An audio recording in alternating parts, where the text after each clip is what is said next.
hopefully it will change. And again, being myself, being a trade unionist, one of the questions I had asked you was, what can the trade union movement actually do to help migrant workers?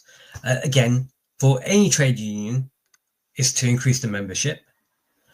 And the good thing about trade unions is that you can have access to decision makers, not only within companies, but also within legislation as well, because we liaise with the government, on policies, on things like health and safety, equalities, how to streamline things like taxations and make it easier.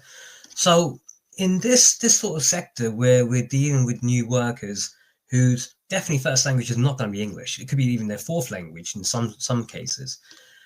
What would you say? Look, this is what the trade union movement need to focus on. This is what they need to do, and to help to make their lives, the migrant voices heard. I think that's a great question. I will start by saying I think unions are an amazing thing. When it comes to community, when it comes just to the history of it, community organizing to give humans and rights to the majority, unions have always been there from the get-go in terms of the power they hold.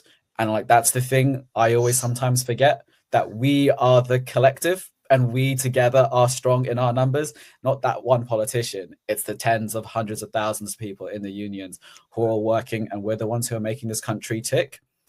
And there's so much power when you can do like a go on strike. It can shut down a country. It just shows you how much power we have as a majority. But then also, all of that majority, look at who's in the room. And you said it like perfectly there, Hadi. Like, there will be migrants there. There will be people whose languages aren't English, but they're still your colleagues. They're still your friends. They're still your like people you work with every day. And like, you can't forget that just because they weren't necessarily born here or their family wasn't born here.